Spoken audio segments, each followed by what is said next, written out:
Salut les Anacalypsiens et bienvenue dans cette nouvelle vidéo d'Anacalypsie. Donc aujourd'hui je vais vous parler de mes catcheuses préférées hors WWE et dont certaines sont plus ou moins free agent si on peut dire ça comme ça. Je vous laisse avec le générique et on se retrouve juste après. Donc la première catcheuse dont on va parler est une catcheuse AEW et il s'agit de Hikaru Shida.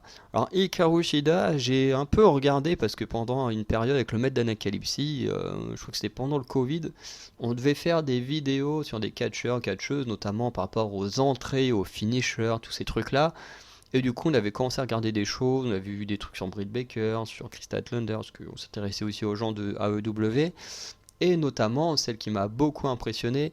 Et quand je regarde des vidéos qui parlent de AEW, ben, il y en a bien une qui a toute mon attention, c'est Hikaru Shida, qui a toute ma sympathie. J'ai adoré tout ce que j'ai regardé d'elle. Bon, malheureusement, je regarde pas AEW, donc je ne peux pas suivre régulièrement ce qui se passe à part à travers les reviews des autres youtubeurs. Mais j'avoue que c'est une catcheuse voilà, qui m'intéresse beaucoup et qui pourrait être un argument pour que je puisse suivre la AEW. Ensuite, on a Tony Storm, si on veut rester à la AEW. Alors, Tony Storm que moi j'ai connu à la WWE, forcément, mais qui maintenant est à la AEW. Je crois même qu'elle est championne. Si elle n'a pas perdu son titre, normalement, elle est toujours championne. Euh, et du coup, Tony Storm, moi je l'ai adoré, surtout quand elle était à NXT UK, où c'était un monstre, elle était incroyable.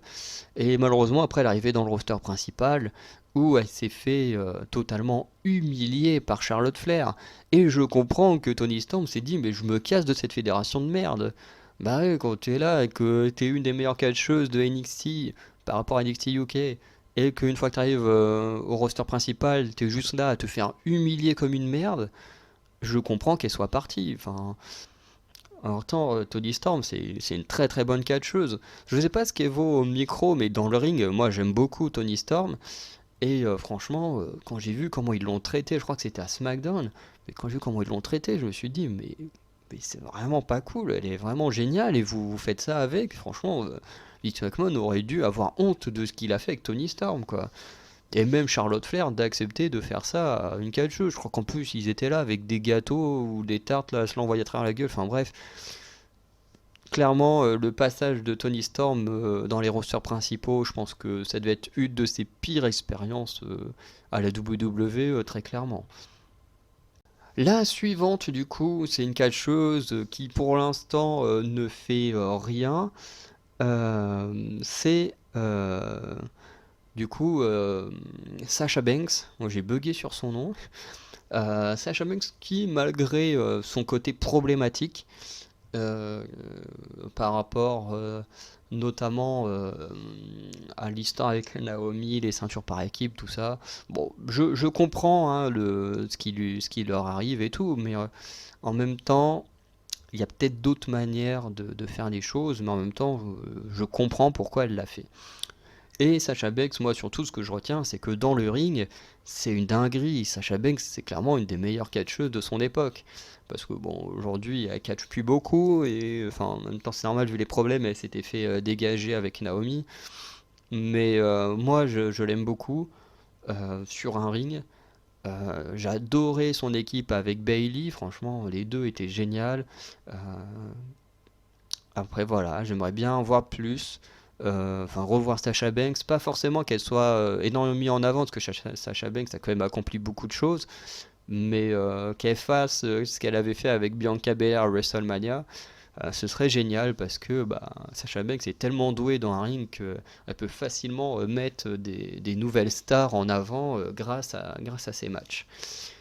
Et du coup, on va pouvoir passer à la dernière. Et la dernière, bah voilà, vous vous en doutez, c'est Tegan Nox. Alors je dis vous en doutez pour ceux qui me connaissent, mais Tegan Nox, à l'époque, alors ça dépend des périodes, parce que NXT, forcément, il y a différentes périodes. Il y a eu la période où quand il y avait encore Rhea Ripley et Shayna Baszler, où Shayna Baszler était juste ma catcheuse préférée d'NXT. Ensuite, ces deux-là ont atterri dans les rosters principaux. Alors, et Rhea Ripley, j'ai toujours du mal avec. Voilà. Ensuite, il y a eu la période où c'était plus la période avec Tegan Nox, Candice LeRae, Dakota Kai, Raquel Gonzalez, tout ça, où là, du coup, c'était Tegan Nox, ma catcheuse préférée. Ensuite, toutes ceux-là, hop là, sont partis. Du coup, bah maintenant, c'est Cora Jade et Roxanne Perez, mes préférés d'NXT, quoi, avec NXT 2.0. Mais du coup, comme je disais, à une certaine période, Tegan Nox était ma préférée de NXT. Elle était vraiment géniale, franchement j'adore ses matchs. Bon, son finisher, pas foufou, j'ai un peu de mal avec ces finishers là, comme possède également Daniel Bryan. C'est un peu le même style que Claymore Kick, mais du coup elle tape avec au niveau du genou ou la cuisse, si je dis pas de bêtises. Un peu comme Daniel Bryan, c'est un peu le même finisher. Et voilà, le problème c'est qu'elle a été pas mal blessée. Donc forcément, elle n'a jamais touché à un titre ou quoi que ce soit, alors qu'elle le mérite. Franchement, Tegan Nox, c'est quelqu'un qui aurait mérité de toucher le titre NXT, parce que franchement, c'est une dinguerie dans les rings. Et quand tu regardes son palmarès hors WWE, bah, de toute façon, elle a eu que des ceintures hors WWE, puisque à la WWE, elle a touché à rien, mais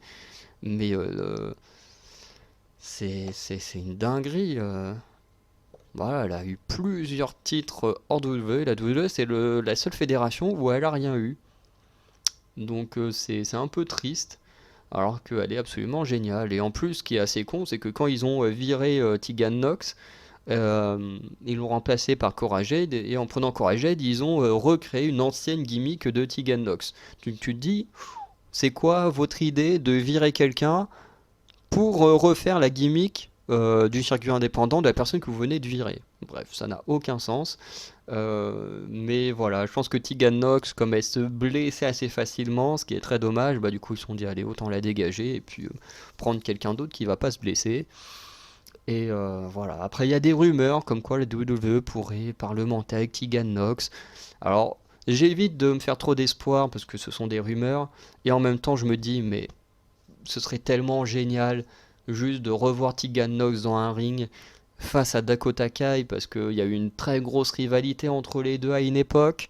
Je me souviens au War Games, ou au moment où Tegan Nox, je sais plus si Tegan Nox il devait rentrer, ou je sais plus comment c'était passé, mais où Dakota Kai avait explosé la jambe de Tegan Nox dans la cage et tout. Enfin, avant de rentrer, enfin, t'as deux catcheurs qui rentrent dans les rings, dans l'énorme cage, et en attendant, les autres catcheurs sont dans une toute petite cage et tout. Et du coup, c'est à cet endroit-là où Dakota Kai avait explosé le genou de Tegan Nox, enfin, histoire de montrer sur le ring comment a été blessé Tegan Nox, même si Tegan Nox, je pense, était déjà blessé à ce moment-là. Mais Tegan Nox dans Wargames, ça aurait été une dinguerie. Et du coup, il y a une bonne rivalité entre les deux, et j'aimerais tellement que là, Tegan Nox elle revienne en face pour confronter Dakota Kai et tout, ce serait absolument génial. Mais bon, pour l'instant, on n'en est pas là.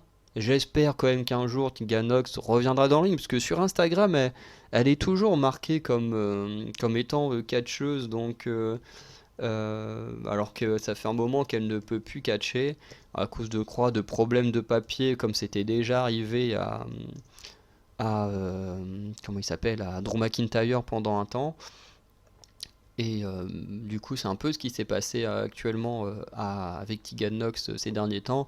Mais sur son compte Instagram, elle est toujours marquée comme pro wrestler, alors que ça fait un petit moment qu'elle ne catche plus. Donc ça peut montrer qu'elle a l'intention de revenir dans les rings, ce que je veux absolument, absolument. Et surtout, je veux son retour à la WWE, parce que moi, Tegan Nox, ça me manque de ne pas l'avoir. Donc on va arrêter cette vidéo là avec les catcheuses hors de WWE, voilà, que j'aime bien, dont une qui me manque énormément, voilà. Et du coup, bah, n'hésitez pas à aller voir ma vidéo de mes catcheurs préférés hors de WWE, et les autres vidéos de la chaîne Anacalypsy Wrestling.